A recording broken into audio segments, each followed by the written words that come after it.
கதற விட்ட big pass, அதற விட்ட ஆதிரை, கோட்டை விட்ட கமருதீன், புலம்பல் பார்வதி. இதை பத்தி தான் நம்ம இன்னைக்கு பேச போறோம்.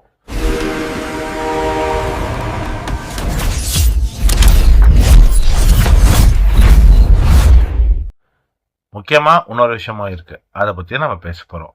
Hello passengers, welcome to Tony express. இன்னைக்கு நம்ம day 4 of Bigg Boss Tamil season 9 அதை பத்தி தான் பார்க்க போறோம். ஸோ நான் ஸ்டார்டிங்ல சொன்ன மாதிரி பிக் பாஸ் கதற விட்டாரு, கமருதீன் கோட்டையை விட்டாரு, ஆதிரை அதர விட்டாங்க, பார்வதி புலம்பி தள்ளினாங்க. ஸோ இதுக்கெல்லாம் முன்னாடி சேனல் வாட்டர் மேலனை ப்ரொமோட் பண்றாங்க. இன்னைக்கு ஃபர்ஸ்ட் ஆஃப் இல்ல, முக்காவாசி எபிசோட்ல, அதாவது இந்த எண்ட் பாயிண்ட் முன்னாடி வரணும், வாட்டர் மேலன் தான் வந்து எல்லா இடத்துலயும் இருந்தாரு. அதாவது இன்னைக்கு டே ஸ்டார்டிங்ல இருந்து அந்த கடைசி டாஸ்க், இந்த தலைவர் டாஸ்க் வரல, அவர் தான் ஃபுல்லா அவரை தான் ஃபோக்கஸ் பண்ணாங்க எபிசோட்ல. லைவ்ல எப்படின்னு எனக்கு தெரியல. நான் என்னென்ன திவாகர் என்னென்ன பண்ணாங்க அதெல்லாம் நான் சொல்றேன். அதுக்கு முன்னாடி நம்ம எபிசோட் வைஸ், அந்த எபிசோட்ல சீக்வன்ஸ் வைஸ் போவோம். லாஸ்ட் நைட்டே வந்து கமருதீன் வந்து போய் தூங்கிட்டாரு இல்லையா, வருமான்னு கேட்டு போய் தூங்கிட்டாரு. ஏன்னா அதுக்கு முந்தின நாள் சபரி நைட்டு ஃபுல்லா இருக்கும்போது தண்ணி வரலன்னு நினைக்கிறேன். ஆனா கமருதீன் தூங்க போகும்போது தண்ணி வந்துச்சு. ஆக்சுவலி சேனல் கொஞ்சம், ஐ மீன் பிக் பாஸ் கொஞ்சம் டீம் அவங்க நிறைய விளையாட்டு காட்டினாங்க இன்னைக்கு காலையில. எனிவே லாஸ்ட் நைட் என்ன ஆச்சுன்னா, அவர் போய் தூங்க போயிட்டாரா. விக்கல்ஸ் வந்து விழிச்சிட்டு இருந்தாரு. அதை பார்த்து விக்கல்ஸ் வந்து அவ்வளோ எழுப்புறாரு. விக்கல்ஸ்ன்றதை நான் விக்ரம சொல்றேன். அவ்வளோ எழுப்புறாரு, அவர் எழுச்சிக்கவே இல்லை. பக்கத்துல இருந்த அரோரா அவங்க எழுப்பிதான் இவர் எழுந்தாரு. எழுச்சி வந்து தூக்க கலக்கிறதோட வரத்துக்குள்ள தண்ணி நின்றுச்சு. ஸோ எனிவே அடுத்த நாள் காலையில பார்த்தா பயங்கரமா விளையாட்டு காட்டினாங்க பிக் பாஸ் டீம். ஆனா இதுக்கு நடுவில் நம்ம திவாகர் என்ன பண்றாருன்னா, அவர் பாட்டுக்கு போயிட்டு ஸ்விம்மிங் பூல்ல இருந்து தண்ணி எடுக்கிறதும், அது மட்டும் இல்லாம டேங்க்ல இருந்து தண்ணியை பிடிக்க யாருக்குமே உரிமை கிடையாது, எக்ஸப்ட் ஃபார், அதாவது சூப்பர்வைசரோட அப்ரூவல் இல்லாம. சூப்பர்வைசர் யாருன்னு பாத்தீங்கன்னா கமருதீன். ஸோ நேத்து வந்து கமருதீனுக்கும் திவாகருக்கும் சண்டை நடந்ததுனால இன்னைக்கு வந்து அவரு எக்கச்சக்கமா பேசுறாரு. அதெல்லாம் ஒரு மனுஷன் அவங்க கிட்ட பேசணுமா, அவங்ககிட்ட பேச எனக்கு விருப்பம் இல்லை அப்படி இப்படின்னு. இதுல பாடி ஷேமிங்னு அவரு சொன்னாரு, ஓகே, ஒரு வார்த்தையை விட்டாரு. அவருக்கு அமருதீன் வந்து பண்ணது தப்பு தான், துப்புனது அதெல்லாம். பாடி ஷேமிங் பத்தி என்ன பண்ணாரு எனக்கு எக்ஸாக்டா தெரியல, பட் நீங்க உங்களுக்கு தெரிஞ்சா கமெண்ட்ல சொல்லுங்க. இதுக்கு பார்வதி வேற சப்ப கட்டுறாங்க பாடி ஷேமிங் பத்தி. விக்கல்ஸ் வந்து கேமரா மறைக்கிறாருன்னு சொன்னது என்ன கேட்டகரியில அப்போ வரும்னு எனக்கு தெரியல. இந்த ஃபுல்லாவே இன்னைக்கு அவங்க வந்து ஒரு ஹிப்போக்ரிட்டா தான் இருந்தாங்க. நான் இதை எதுக்கு சொல்றேன்றத இன்னும் அந்த வாஷிங் டாஸ்க் இருக்கு இல்லையா, அப்போ நான் வரேன். ஸோ இன்னைக்கு காலையில டாஸ்க் பார்த்தீங்கன்னா வாட்டர்மெலன் அகாடமின்னு ஒன்று ஆரம்பிச்சாங்க. Promotion number 2. ப்ரொமோஷன் நம்பர் 1 அவரை வந்து இந்த ரிபரா காட்டுறது, அதாவது ஸ்விம்மிங் பூல்ல தண்ணி எடுக்கிறது, சொல்லாம கொள்ளாம பாட்டில தண்ணி பிடிச்சி பல் கொப்பளிக்கிறது, இதுதான் வந்து ப்ரொமோஷன் நம்பர் 1. ப்ரொமோஷன் நம்பர் 2 வந்து வாட்டர்மெலன் அகாடமி. ஆனா இதுதான் சான்ஸ், நிறைய பேர் அவரை வெளுத்து வாங்கினாங்க, அது வேற விஷயம். பார்வதி எஸ்பெஷலி, அதாவது கூடவே சுத்துற பார்வதி தான் போய் எட்டி வச்சது. இது ஃபண்ணுக்காக நம்ம எடுத்துக்கலாம், அவரா எகிரி போய் தான் விழுந்தாரு. உண்மையிலேயே அவங்க எட்டி வச்சிருந்தாலும் வாட்டர்மெலன் வந்து நான் தான் வேணுட்டே பண்ணேன்னு சொல்லி அப்படியே தட்டி விட்டு போயிருப்பாரு மீசில மண்ணு ஓட்டலன்னு. ஏன்னா அவருக்கு இருக்க ஒரே சப்போர்ட் பார்வதி அங்க. அதனால ஓகே, நானே இங்க நோட் பண்ணி வச்சிருக்கேன், சேனல் பயங்கரமா ப்ரொமோட் பண்றாங்கன்னு. ப்ரொமோஷன் நம்பர் 2 முடிஞ்சுதா. விக்கல்ஸை வந்து பாராட்டியே ஆகணுங்க. அவர் வந்து அந்த கட்டபொம்மை சூப்பராகவே பண்ணாரு நிஜமாலே. அவர் ஸ்டார்டிங்ல கொஞ்சம் அந்த டயலாக் ட்ரபிள் இருந்தாலும் பேசி பின்னி எடுத்துட்டாரு. அதாவது நடிப்பு கிறுக்கன் கிட்ட இருந்து நடிப்பு அரக்கன்னு ஒரு பட்டமே வந்து விக்கல்ஸ்க்கு வந்திருக்கு. ஸோ இதை நாளைக்கு விக்கல்ஸ் டீம் போடுவாங்கன்னு எனக்கு தோணுது. ஏன்னா அவங்க போறது எனக்கு ரொம்ப பிடிச்சிருக்கு. தன் முதலாளி என்றும் பாராமல் கலாய்த்து தள்ளி கொண்டிருக்கிறார்கள். எனிவே, ஸோ வியனாவை பத்தி பேசணும்னா அவங்க ஆக்சுவலி நல்ல பாயிண்ட் பேசினாங்க எபிசோட் வைஸ் பார்த்தா. ஏன்னா நம்மளுக்கு நம்ம வீடு சுத்தமாகணும், அது பார்வதி மூலமா தான் அப்படின்றது அவசியம் இல்லைன்னு சொல்லி அவங்க பேசுறது சூப்பரான பாயிண்ட். அவங்க ஆக்சுவலி நிறைய இடத்துல மெச்சூர்டா பேசுறாங்க. அவங்களோட டோன் தான் மெச்சூர்டா இல்லையே தவிர அவங்களோட பேச்சு, அவங்களோட பாயிண்ட்ஸ் எல்லாமே மெச்சூர்டா இருக்கு. நல்லா யோசிச்சு பேசுறாங்க. அடுத்தது நம்ம பிக் பாஸ் பார்த்து வச்சுட்டாங்க. என்னன்னா குறும்படம் போட்டு எத்தனை தடவை அவங்க தண்ணியை மிஸ் பண்ணிருக்காங்க. மொத்தத்துல 5 தடவை மிஸ் பண்ணிருக்காங்க. 10 செகண்ட்குள்ள தான் இருக்கணும் அப்படின்னு இருக்காங்க. 10 செகண்டுக்குள்ள அவங்க அங்க வந்து அந்த கேனை இழுக்கிறதுக்குள்ள முடிஞ்சிடும்.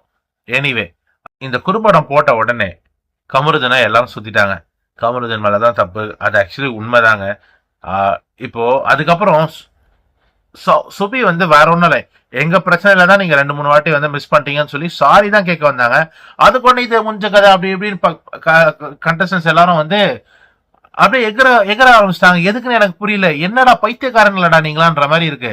ஏன்னா சுபி சாரி தானடா கேட்க வந்தாங்க, சொல்லிட்டு போறதுல 2 செகண்ட் ஆயிருக்குமா, இல்ல சரி 2 நிமிஷம் ஆயிருக்குமா, என்ன வெட்டி முறிக்கிற வேலை அவங்க சொல்றதை கேட்காம எனக்கு புரியல. அடுத்தது ஆதிரை, அதிரை விட்ட ஆதிரைன்னு சொன்னா இல்லையா, நான் 2-3 எபிசோடாவே நான் சொல்லின்னு இருக்கேன். ஆதிரை வந்து வேற லெவல்ல பேசிக்கிட்டு இருக்காங்க. எங்க பேசணுமோ சரியா பேசுறாங்க. கமருதனும் இவங்களும் ஒரே சீரியலா நடிச்சிருக்காங்க. ஓகேவா. ஆனா உள்ள வந்து 2-3 நாளா பேசல. இன்னைக்கு வச்சு நாக்க புடுங்கிற மாதிரி நிறைய நல்லா கேள்வி கேட்டாங்க. ஓகேவா. யார கமருதீன 2-3 நாள் நான் இது எல்லாமே இந்த தண்ணி டாஸ்க்ல நோட்டீஸ் பண்ணது என்னன்னா, கமருதீன் வந்து இந்த சூப்பர்வைசரா இருக்க தகுதி இல்லாதவன் தான் நான் சொல்லுவேன். அவர் தூக்கத்துக்கு தான் முக்கியத்துவம் கொடுக்கறாரே தவிர இந்த தண்ணி வேணும் அந்த இம்பார்ட்டன்ஸ் அவருக்கு தெரியல. ஏன் என்று சொன்னா, நீங்க பாத்தீங்கன்னா ஃபர்ஸ்ட் டே சபரி நைட்டு ஃபுல்லா கண்ணு வச்சிருந்தாரு இல்லையா, இவர் போய் தூங்கிட்டாரு. நேத்து இவரோட டர்ன் இல்லையா நைட்டு முழிக்கிறது, அப்பவும் போய் தூங்கிட்டாரு. அட்லீஸ்ட் தூங்குறவரு சபரியையோ இல்ல வேற யாரையோ ஒருத்தர உட்கார வச்சுட்டு போயிருக்கலாம், இல்ல வெளியிலேயாவது தூங்கிருக்கலாம். அது என்ன பெட்ரூம்ல தான் தூங்கணும். நீங்க சூப்பர்வைசர் உங்களுக்கு ஒரு பொறுப்பு கொடுத்துருக்காங்கன்னா நீங்க அதுக்கேற்ற மாதிரி உங்க அசிஸ்டண்ட படுக்க வச்சிருக்கணும், இல்ல நீங்க படுத்திருக்கணும் தண்ணி கிட்ட. பண்ணல. எனிவே இப்போ அவர் மேல வச்ச அந்த தப்ப வந்து ஒத்துக்கவே மாட்டாரு. ஒரு சாரிங்க தப்பு பண்ணிட்டேன்னு சொல்லிட்டா அது முடிஞ்சிடுச்சு. அவரு சொல்றதுல அர்த்தமே இல்லை. ஆதிரை கேள்வி கேட்கும் போது ஆக்சுவலி ஆதிரை வந்து முந்தானேத்து சபரியோட போய் உட்காந்துருந்தாங்க, ஆதிரையும் எஃப்ஜேவும் இல்லையா. நான் போய் உட்காந்துட்டு இருந்தேன் முந்தானேத்து நைட்டு, நீங்க வரலன்னு சொன்னதுக்கு கமருதீன் என்ன பண்ணாருன்னா, நேத்தியா வந்து உட்காரலன்னு இவரு ஆதிரியை கேட்கறாங்க. என்னமோ அவங்க வந்து உட்காந்தே ஆகணும்ன்ற மாதிரியும், அவங்களுக்கும் அதுக்கும் சம்மந்தமே இல்லை. அவங்க வந்து கம்பெனி கொடுக்க வந்து உட்காந்தாங்க, அவர் தூங்கிட போறாரு தனியா இருக்காதுனால சொல்லி கம்பெனி கொடுத்த ஒரு நல்ல மனசு, ஒரு என்ன சொல்றது, என்னமோ சொல்லுவாங்களே, ஒரு குட்வில் ஜெஸ்டர்னு சொல்லுவாங்க, அதுக்காக வந்து உட்காந்தாங்களே தவிர இவங்களுக்கு உட்காரணும்னு இவங்களுக்கு எந்த ரெஸ்பான்சிபிலிட்டியும் கிடையாது, இவங்களுக்கு தலையெழுத்து கிடையாது உட்காரத்துக்கு. கமருதீன் அதை கேட்கிறாரு, ஏன்டா உன்னை சூப்பர்வைசர் சொல்லி உனக்கு ஒரு பொறுப்பு கொடுத்தா நீ ஏன் வந்து நேத்து உட்காரலன்னு ஆதிரியை கேட்கிற, எனக்கு புரியல. யோசிச்சுதான் பேசுறாரு அந்த டைம்ல, எனக்கு தெரியல. அப்பா முடிஞ்சது. வேற எனக்கு இதை பத்தி சொல்ல எந்த கமெண்ட்டும் இல்லை. No comment, simply waste. So captaincy task 2 நேத்து பால் காய்ச்சினாங்க, இன்னைக்கு துணி துவைச்சாங்க, நாளைக்கு என்ன பாத்திரம் கழுவ போறாங்க. நிஜமாவே அந்த டாஸ்க் வச்சுட முடியல என்னால. அப்பா இந்த துணி துவைக்கிற டாஸ்க்ல அட்டூழியம் பண்ணது யாருன்னு கேட்டீங்கன்னா பார்வதி.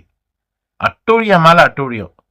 ஹிப்போக்ரட்சன் நான் சொல்லியிருந்திருக்கு இல்லையா, ஃபர்ஸ்ட் இந்த வீடியோ ஸ்டார்டிங்லயே நான் ஹிப்போக்ரட்டன் பார்வதியை சொல்லியிருக்கேன். ஏன்றதை இப்போ சொல்றேன் கேளுங்க. என்னன்னா ஆர்டர் படி ஜீன்ஸ் அந்த பேண்ட்டை எடுத்துட்டு தான் போய் தண்ணியை பிடிக்கணும். இவங்க அதை எடுக்காம போயிட்டு ஓவர் ஸ்மார்ட்னு நினைச்சுன்னு போய் தண்ணி பிடிக்க போனா கெமி அதை தடுத்தாங்க. கெமி போட்டு கொழாட்டி சண்டை ஒன்று நடந்து கெமி அந்த வாட்டரை கடைசியில கீழே ஊத்திட்டாங்க. உடனே அவங்க ரொம்ப மோசமான கேரக்டர், இப்படிலாம் ஒரு பொண்ணு இருக்கா, இப்படிலாம் ஒருத்தவங்க இருப்பாங்களா, என்னென்னமா புலம்புறாங்க பார்வதி. அப்போ புலம்ப ஆரம்பிச்சவங்க தான் எண்டு வரலும் அந்த டாஸ்க் முடிஞ்ச பிறகு கூட உட்காந்து புலம்பிட்டு இருந்தாங்க. ஓகேவா. இன்னும் லைவ்ல இது நிறைய இன்னும் புலம்பி இருக்காங்க, நம்மளுக்கு காட்டல எபிசோட்ல. இவங்க பக்கெட்டை ஃபர்ஸ்ட் தூக்குனது இல்லாம இவங்க தூக்கிட்டு மத்தவங்கள குறை சொல்லிக்கிட்டே இருந்தாங்க ஃபுல்லா. அண்ட் கெமி அந்த தண்ணியை ஊத்தின ஒரே காரணத்துக்காக இவங்க இந்த ஃபர்ஸ்ட் வந்து தோச்சாங்க இல்லையா, 5 பேர் தோச்சிட்டாங்க, அந்த 5th தான் பார்வதி. பிக் பாஸ் வார்னிங்கும் கொடுத்தாரு முடிய போகுதுன்னு சொல்லிட்டு. அப்போ பிக் பாஸ் பஸ் அடிங்க பிக் பாஸ், இவ்வளோ ஒரு வன்மத்தோட இருக்க நீங்க. இந்த வன்மம் தான் நீங்க நேத்தோ முந்தா நேத்து சுபிக்ஷா மேல காட்டினீங்க, இன்னைக்கு அது கெமி மேல திரும்பிச்சு. அவங்க தண்ணியை புடுங்கினதுனால நீங்க ஆர்டர் படி போகாதது அது உங்க தப்பு. அதை புரிஞ்சுக்காத நீங்க கெமி இதை பண்ணிட்டாங்கன்னு அவங்க மேல வன்மத்தை கொட்டுறீங்க. ஸோ இன்னொன்னு, ஸோ பிரவீன் வந்து ஃபர்ஸ்ட் முடிச்சு காய போட்டார் இல்லையா, அந்த தண்ணியை வந்து சபரியும் பார்வதியும் யூஸ் பண்ண ஓடினாங்க. சபரி அதை விட்டுட்டாரு, பார்வதி போய் அந்த தண்ணியை யூஸ் பண்ணாங்க. இதை பார்த்த ஆதிரை அவங்க கழுவி முடிச்ச உடனே தண்ணிய ஊத்திட்டாங்க கீழே. அதுக்கு இன்னொரு வாட்டி புலம்புறாங்க. யாருமா நீ புலம்பல் பார்வதின்னு உங்களுக்கு ஒரு டேக் கொடுத்தாலே அது வந்து இட் இஸ் ஜஸ்டிஃபையபிள். அந்த மாதிரி இருக்கு. புலம்பிக்கிட்டே இருக்கீங்க. நான் எல்லாம் நேத்து நடானா இப்படி இப்படி குத்துனதுக்கு சொன்னதுக்கு அதுக்கு ஒரு புலம்பல், இன்னைக்கு வந்து இதுக்கு ஒரு புலம்பல். ஹோ, ஆதிரைய வந்து பாராட்டி ஆகணும். பிரில்லியண்டா மூவ் பண்ணாங்க. அதை ஏன்னு கேட்டதுக்கு ஆதிரை சொல்றாங்க இது என்னோட மூவ், என்னோட கேம் பிளே என்னதுக்கும் அதையும் வந்து இப்படிலாம் இருக்கக்கூடாது, நான் இப்படிலாம் பண்ண மாட்டேன், நீங்க என்னென்ன பண்ணுவீங்கன்றத நாங்க சர்வைவர்லயும் பார்த்துருக்கோம், வெளியிலயும் பார்த்துருக்கோம், இந்த 3 நாளா பார்த்துக்கிட்டு தான் இருக்கும். அடுத்தது இந்த டாஸ்க் முடிஞ்சிச்சு, டாப் 5ல வந்துட்டாங்க தான், ஓகேவா. இருந்தும் திடீர்னு என்ன ஆச்சுன்னு தெரியல, ஓரமா போய் அழ ஆரம்பிச்சிட்டாங்க. நம்ம க்ளோஸ் ஃப்ரெண்ட் கலையரசன் வந்து ஆறுதல் சொல்லிட்டு இருக்காங்க. ஏன் எதுக்கு நோ, அதை பத்தி ஒண்ணுமே வரல எபிசோட்ல. லைவ்ல பார்த்தா மக்களை கமெண்ட்ல சொல்லுங்க. எங்க வீட்டுல பாக்குறது நிறுத்திட்டாங்க அன்பார்ச்சுனேட்லி. ஏன்னா இவ்வளோ போரிங்கான ஒரு சீசன், எதுக்கு சண்டை போடுறாங்கன்னே தெரியாம எதுக்கு எடுத்தாலும் சண்டை போட்டுன்னு இருக்காங்க. அதனால எங்க வீட்லயும் பாக்குறது இல்ல. அடுத்தது எனக்கு என்னன்னா, நான் ஹிப்போக்ரட்னு சொன்னேன் இல்லையா பார்வதிய ஸ்டார்டிங்ல. இப்ப என்ன கேட்பீங்க நீங்க, என்னடா இவன் டெய்லி பார்வதியவே திட்டிக்கிட்டு இருக்கானு. ஏன்னா அவங்க அப்படி பண்ணிக்கிட்டு இருக்காங்க. நிறைய பேர் பார்வதிக்கு வந்து வெளில சப்போர்ட் பண்றீங்க தான். என் பாயிண்ட் ஆஃப் வியூ வந்து பார்வதி ஒழுங்கா ஆடலன்னு தான் நான் சொல்லுவேன். ஒழுங்கா ஆடுறவங்க நிறைய பேர் அங்க இருக்காங்க. ஏன் இன்னைக்கு துஷாரே சூப்பரா ஆடினார் இந்த துணி துவைக்கிறதுல, பின்னி எடுத்துட்டாரு. ஆமா, அது பேர் என்ன சொல்லுவாங்க தெரியல, அதுதான் பண்ணிட்டாரு. ஸோ எனிவே, பார்வதியை நான் ஏன் இப்படி சொல்றேன்னா ஹிப்போக்ரட்னு, ஸ்போர்ட்ஸ்மேன்ஷிப் இல்ல அப்படின்னு மத்தவங்க சொல்றாங்களே தவிர, இவங்க தான் ஓரமா போய் உட்காந்து அழுதாங்க தோத்ததுக்கு. டாப் 3ல வரல இவங்க, இதுக்கு அழுக. இது வந்து ஸ்போர்ட்மேன்ஷிப்பா, நீங்களே சொல்லுங்களேன். ஸோ நான் பார்வதியை பத்தி பேசுறத, ஐயோ இல்ல பார்வதியை பத்தி இன்னொன்னு பேசணும். என்னன்னா, கடந்து வந்த பாதை டாஸ்க். ஃபர்ஸ்ட் ஆதிரை அவங்களோட கதையை டீசெண்டா ஷார்ட் அண்ட் ஸ்வீட்டா சொன்னாங்கன்னு நினைக்கிறேன். எபிசோட்ல அப்படிதான் இருந்துச்சு. ரொம்ப அலப்பறம் இல்லாம, ரொம்ப அழுக இல்லாம, ரொம்ப எமோஷனல், ரொம்ப இது இல்லாம, சென்டிமெண்டலா போகாம எதை சொல்லுமோ டீசெண்டா சொல்லி முடிச்சுட்டாங்க. இப்படி இருந்தாலே போதும், எல்லா இடத்துக்காகவே கடந்து வந்த டாஸ்க் நினைச்சுன்னு இருக்காங்க. அதுக்கிடையில ஆதிரை வந்து ஒரு ட்ரெண்ட் செட்டரே சொல்லலாம். அடுத்தது நம்ம காந்தி சார். எனக்குமே ஆக்சுவலி பார்வதி ஃபீல் பண்ணதை நானும் ஃபீல் பண்ணேன்.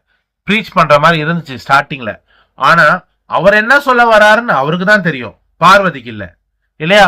உடனே இன்டரப்ட் பண்றாங்க. நீங்க சார் நீங்க, அவர் என்ன சொல்ல வராரு உங்களுக்கு தெரியுமா? அவர் தானே கதை சொல்லணும். அவர் என்ன சொன்ன என்ன உங்களுக்கு என்ன? அவர் சொல்றதை கேட்கறத தவிர உங்களுக்கு வேற என்னங்க வேலை இருக்கு? எனக்கு புரியல. டாமினேட் பண்ண முடியலையா, இல்ல இங்கேயும் டாமினேட் பண்ணுமா? அவரோட கதையை சொல்ல விட்டுட்டு நீங்க அதுக்கப்புறம் கேட்டிருக்கலாமே. நீங்க அது கேட்க வேண்டிய அவசியமே இல்லையே. அது உங்களுக்கு சொல்லல, மக்களுக்கு சொல்றாங்கன்னு உங்களுக்கு நல்லா தெரியும். உங்ககிட்ட வரும்போது எல்லாரும் அமைதியா இருக்கணும் நீங்க எதிர்பார்ப்பீங்களா மாட்டீங்களா? எனிவே, காந்தி சார் ப்ரீச் பண்ற மாதிரி தான் இருந்துச்சு. பட் ஆனா அவரோட ஸ்டோரி சொல்லும் போது இவ்வளவு அருமையான படங்கள்லாம் எடுத்தது இவரான்ற மாதிரி ஒரு ஆச்சரியத்துக்குள்ள கொண்டு போறாரு. அண்ட் அவருக்குலாம் நிறைய இருக்கு போல பேசுறதுக்கு. கொஞ்சம் அஃபெக்ட் ஆயிருக்காரு, நான் தப்பா சொல்லல. அவருக்கு கண்டிப்பா ஒரு ஹெல்ப் வேணும். அவர் வந்து அன்பார்ச்சுனேட்லி இப்படி ஆயிட்டாரு. அவர் எடுத்த ரட்சகன்லாம் சரியான படங்க, வேற லெவல் படம். அதெல்லாம் நிறைய பேசணும்னு இருந்திருக்கு அவருக்கு போல. அது வந்து இங்கதான் இந்த மேடை தான் அவருக்கு கிடைச்சிருக்கு. இதை விட்டா அவருக்கு வேற ஆப்பர்ச்சுனிட்டி கிடைக்குமான்னு தெரியாது. இதுதான் ஸ்டாப் பண்ண ட்ரை பண்ணாங்க நம்ம பார்வதி. இதே பார்வதி அனதர் ஹிப்போக்ரசி பார்வதி கிட்ட இருந்து. ஏன்னா நான் கலையரசன் பேசினார் இல்லையா, சரி அவராது நம்ம காந்தி சாராவது, நான் காந்தி சார் சொல்றது டைரக்டர் பிரவீன் காந்தி சார் தான் சொல்றேன். அவராது நான் என்ற தலைப்பில் தான் பேச போகிறேன்னு சொல்லி ஒரு ஸ்பீச் மாதிரி ஆரம்பிச்சு முடிச்சிட்டாரு. அவரோட கதையை தான் சொன்னாரு. ஆனா நம்ம கலையரசன் இருக்காரு இல்லையா, அவர் என்ன பண்ணாரு, சொற்பொழிவு ஆற்றினார் ஃபுல்லா. பார்வதி உட்காந்து அசிங்கமா இல்லையா? அதாவது நீங்க குரூப்பிசம்ல இருக்கிறத வந்து திருப்பி ப்ரூவ் பண்றீங்க. ஒரு பெரிய ஹிப்போக்ரட் இந்த உலக நான் பார்த்த பிக் பாஸ் வரலாற்றிலேயே ஒரு பெரிய ஹிப்போக்ரட்னா அது நீங்க தான். உங்க முதுகுல இருக்க அழுக்க முதல்ல பாருங்க, மத்தவங்களை நீங்க குறை சொல்றதுக்கு முன்னாடி.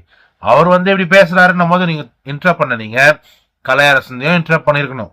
அப்படி இல்ல அவங்கள அப்படி சொன்னதுனாலதான் கலையரசனை வந்து இவங்க எதுவுமே சொல்லாம இருந்தா கை தட்டி ரசிக்கிறது என்ன? அதே பார்வதி பேசாதீங்க நாங்க வினோத் சொல்லும் போது அடுத்த வாட்டி காந்தி சார் திருப்பி திருப்பி பேசும்போது நக்கலா கால் மேல கால பொண்ணு அப்படியே மூஞ்ச ரியாக்ஷனை காட்டின்னு ஏங்க அவர் வயசுக்காவது மரியாதை கொடுத்துருக்கலாம், ஒரு மனுஷனாவது மதிச்சிருக்கலாம். நீங்க என்னமோ பெரிய இவங்க மாதிரியும் சாதிச்ச மாதிரியும் அவர் வந்து அவ்வளவு படத்தை டைரக்ட் பண்ணிட்டு வந்து உட்காந்துன்னு இருக்காரு. நீங்க என்ன பண்ணி கிழிச்சிட்டீங்க எனக்கு புரியல. இதை என்ன கேட்பீங்க, நீ என்ன பண்ணி கிழிச்சிட்ட பார்வதி சொல்றதுன்னு? நான் ஒரு ஆடியன்ஸா ஒரு மனுஷனா நான் வந்து அவங்கள நான் ரிவ்யூ பண்றேன். ஏன்னா எனக்கு அதன் தகுதி இருக்கு. ஏன்னு சொல்றேன்னா நான் ஒரு மனுஷன், அவங்க ஒரு மனுஷனை ட்ரீட் பண்ணது எனக்கு ஒரு சக மனுஷனா எனக்கு பிடிக்கல, அதனால நான் சொல்றேன். அடுத்தது இன்னைக்கு ஃபுல்லாவே ரொம்ப ரொம்ப கேவலமா பிஹேவ் பண்றாங்க. இந்த 3-4 நாளாவே ரொம்ப கேவலமா பிஹேவ் பண்றாங்க பார்வதி. ஆனா மக்கள் பாத்தீங்கன்னா நம்ம வாட்டர் மேலனை தூக்கி விட்டுருக்காங்க, ஏன்னா ப்ரொமோஷன் அப்படி போயிட்டு இருக்கு. அண்ட் நம்ம பார்வதியா அதுக்கேற்ற மாதிரி கரெக்டா வெளில விசாரிச்சுட்டு வந்திருப்பாங்கன்னு நினைக்கிறேன். வாட்டர் மேலன் எவ்வளவு செலவு பண்ணிருக்காரு, கலையரசன் எவ்வளவு பிஆர் வச்சிருக்காரு. ஏன்னா அவர் வந்து யூஎன் அம்பாசிடர் இங்க எனக்கு சோசியல் மீடியால போஸ்ட் எல்லாம் வந்துகிட்டு இருக்கு. யாரு நம்ம கலையரசன் அவர் சொன்ன கதை இருக்குல்ல, இங்க வந்து போஸ்ட் பயங்கரமா பறந்துகிட்டு இருக்கு. அதே மாதிரிதான் வாட்டர் மேலனையும் சேனலே ப்ரொமோட் பண்றாங்க. ஸோ இவங்க 2 பேரும் கூட சேர்ந்தா இவங்க சேஃப்னு இவ்வளோ கேவலமான வேலைகளை பண்ணிக்கிட்டு இருக்காங்க. எனிவே இதெல்லாம் முடிஞ்சிட்ட பிறகு ஃபன்னா நிறைய விஷயம் போச்சுங்க. ஃபன் பண்ணிட்டு இருந்தாங்க. அதுல வந்து எஃப்ஜே வந்து இப்போ சபரிக்கு ஏதாவது ஒண்ணு ஆச்சுன்னா ஒருத்தர் எப்படி பண்ணுவாங்கன்னும் போது எஃப்ஜே வந்து நம்ம நந்தினி மாதிரி பண்ணாங்க. அவர் ஒன்றும் ரொம்ப இன்டீசென்டாவோ இல்ல ரொம்ப கலாய்க்கிற மாதிரியெல்லாம் ஒன்றும் பண்ணல. அவங்க சிரிச்சுக்கிட்டு இருப்பாங்கன்றது தான் அவர் சொன்னாரு. எதுக்கு இவங்க அழுறாங்க, எதுக்கு இவ்வளோ ஓவர் பெர்ஃபார்மன்ஸ் கொடுத்தாங்கன்னு எனக்கு தெரியலங்க. எனக்கு பார்க்க எப்படி இருந்துச்சுன்னா, ஃபர்ஸ்ட் டைம் குடிக்கிறவங்க இருந்தாங்கல்ல, கொஞ்சம் லைட்டா இல்ல ஓவரா குடிச்சாலுமே ஒரு மாதிரி ரியாக்ட் பண்ணுவாங்க. எப்படின்னா எனக்கு இது மட்டும் தான் தெரியும், அப்படி புலம்பிக்கிட்டே வெளில வந்து ரியாக்ஷன் கொடுத்து திடீர்னு கத்துறது, திடீர்னு அழுகுறது, அவ்வளோ ரியாக்ஷன் கொடுத்துருக்காங்க. அந்த ரூம்ல போய் அழுதாங்க இல்லையா, அதெல்லாம் அட்டென்ஷன் சீக்கிங்க்கு தானே நீங்க வெளில வந்தீங்க. வெளில வந்து அந்த ட்ரெஸ்ஸிங் ரூம்ல போய் உட்காந்தீங்க. சபரியை வந்து உங்ககிட்ட, சபரி உங்க ஃப்ரெண்டு தானே, அவர் வந்து பேசும்போது நல்லா தானே பேசிட்டு இருந்தாரு. திடீர்னு வெளில அப்போ அப்படி இவ்வளோ ரியாக்ஷன் கொடுக்குற அளவுக்கு அங்க ஒன்றும் நடக்கல. கேட்டா நான் எமோஷனல், நானும் எமோஷனல் தான். நிறைய பேர் நான் எமோஷனலா பார்த்துருக்கேன். நீங்க எதையோ குடிச்சிட்டு வந்திருக்கீங்களா என்னன்னு எனக்கு தெரியல. நீங்க பண்றது பூராம எனக்கு மட்டும் தான் ஃபேக்கா தெரியுது. இல்ல பேசஞ்சர்ஸ் உங்க யாருக்காவது அவங்க பண்றது ஃபேக்கா இருக்குன்னு தெரிஞ்சதுன்னா கமெண்ட்ல சொல்லுங்க. ஏன்னா நேற்று ஸ்டோரி சொல்லும் போதும் நான் சொன்னேன் எனக்கு லைட்டா அந்த மாதிரி இருக்கு, அவங்களுக்கு எமோஷனல் எப்படி காட்ட தெரியலன்னு. ஆனா இன்னைக்கு வந்து ஓவர் போர்டா போயிட்டு இருக்கு. இன்னைக்கு பார்க்கும்போது நேற்று பண்ணதான் ஃபேக்குன்ற மாதிரி எனக்கு தோணுது. அவ்வளோ ரியாக்ஷன் கொடுக்குற அளவுக்கு அங்க ஒண்ணுமே நடக்கல. திருப்பியும் சொல்றேன். எனிவே ஒவ்வொருத்தரும் ஒவ்வொரு ரகமா இருக்காங்க. பறவைகள் பலவிதம், ஒவ்வொன்றும் ஒரு விதம்ன்ற மாதிரி மென்டல்கள் பலவிதம், ஒவ்வொன்றும் ஒரு விதம் இந்த பிக் பாஸ்ல. வேற சொல்றதுக்கு ஒண்ணும் இல்லை. சரி, நாளைக்கு என்ன நடக்குதுன்னு பார்ப்போம். நாளை மீண்டும் சந்திப்போம். உங்களிடமிருந்து விடைபெறுவது டோனி எக்ஸ்பிரஸ்.